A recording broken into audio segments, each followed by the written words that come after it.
Let's tie in the Domelevo issue, so another unconstitutional ruling.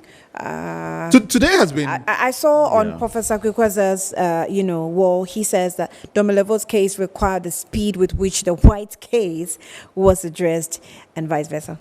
I mean, I completely agree. I side with everybody that the real dropping of the ball on this issue is to have waited for so long for us to get here. And I've heard informally said by certain persons... And I didn't think this case could have also taken the same... No, I completely agree. But for me, one of the things I'm taking rejoice in the fact that it has happened now, and it sends a signal down the line as to we are building a nation. Right. Whatever failings the Supreme Court has done in this respect, at the very least, we have a basis to move and confront the future with more confidence that those state actors will act in a particular way. But there's a big thing about the Domelevo decision.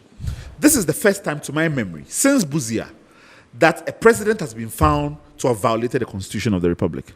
It has significant ramifications for us all. I mean, it's in quite certain serious. democracies, this would be a basis for impeachment. In certain democracies, the president would resign. Yeah, but why is it not this democracy? In this democracy? I have found that when I've been very isolated when I've talked about this democracy living up to the expectations of other democracies. And so I'm not going to go there. All I know is that this is significant for us as a people who are thinking of improving the health of our democracy.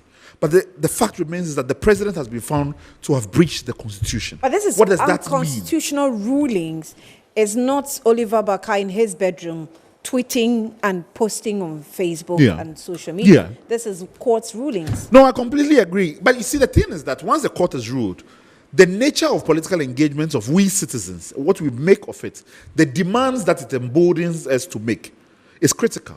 Now we have a ruling of the Supreme Court, the highest court of the land, and said the president acted unconstitutionally in asking Domelevo to proceed on leave, eventually leading to his removal. What this means is that the president has disrupted the functioning of one of the key institutions of our democracy. What does that mean to us as citizens? And what does it compel us to do? For me, in terms of my advocacy, it calls upon me to demand that this individual set aside as an example to office holders who are minded to breach the Constitution flagrantly as he has done. I'm hoping that for the critical mass of Ghanaians, it means and resonates in the same way.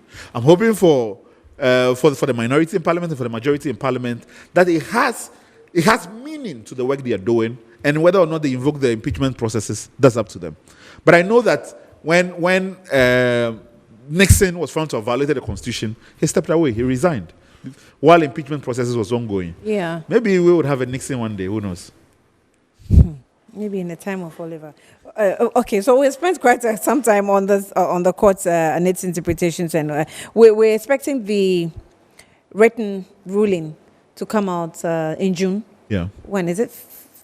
3rd June? Yeah. That's 3rd June. Yeah. Okay. Why? Let me ask this question. Maybe because I'm not a lawyer. Let me understand. Why is it that every time rulings come out, we have to wait quite a period before the write-up comes out? Why? I don't know. I know, well, in history at least, that when it came to the 31st December case, this is when the MPP then challenged President Rawlings or the government then as to whether or not they should commemorate the 31st December anniversary because elected government had been overthrown. And the court heard the matter immediately because we were just a few days away from the celebration. And ruled against the government and reserved its decisions for later because of the time factor. In this case, we have matters which have been in the court for almost 3 years. Yeah. There's no reason why they should be coming and giving us a decision now and suspending the full reasons till later. Yeah. Unfortunately, that is what is happening. I don't necessarily believe in the practice, unless, of course, there's an emergency and the court held the decision in view of that emergency. I was probably giving in the benefit of the doubt, thinking it could be administrative. Well, there's definitely surely administrative reasons. To be honest, the Supreme Court is overwhelmed. We have one of the few Supreme Courts that every matter ends up in the Supreme Court. In fact, when I was a member of the Constitutional Review Commission, one of the things we recommended was certain classes of matters to end in the Court of Appeal. Currently now, the only matter that ends in the Court of Appeal is matters concerning parliamentary elections. Outside of that, everything goes to the Supreme Court. Right. So there's an overwhelming aspect of it. Okay. But it was also one of the largest Supreme Courts ever. You know, the president has appointed almost everybody onto the Supreme Court. And we are one of the largest, as it is. And so you hope that that would balance it in some way. That's unfair. The president has not appointed everybody onto the Supreme Court.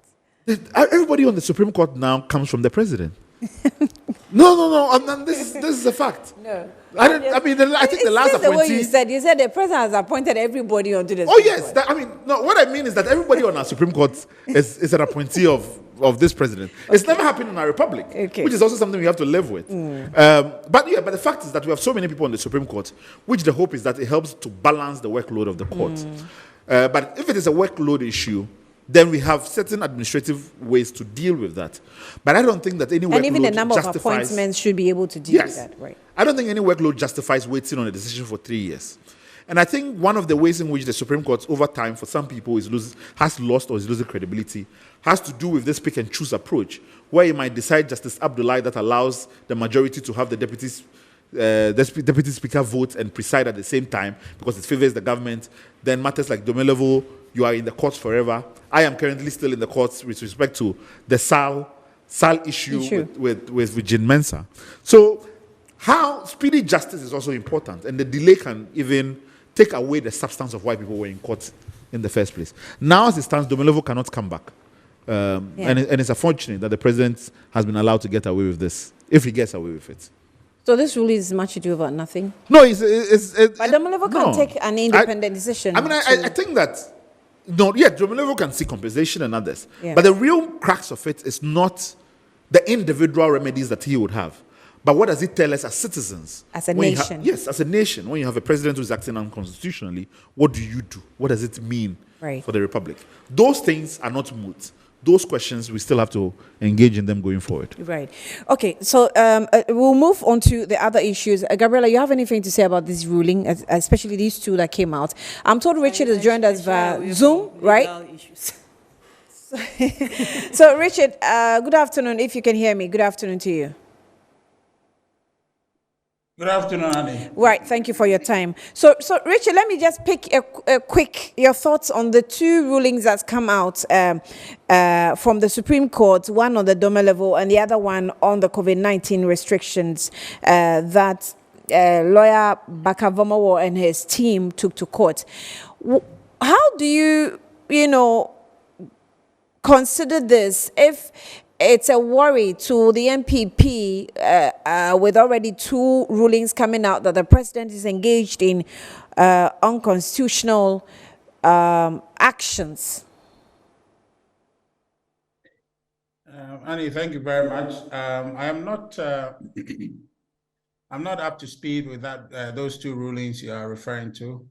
So I'd ask for some time to look at the ruling. I've heard about them, but I haven't seen any literature about it, and so for that matter, I can't make any intelligent contribution about it.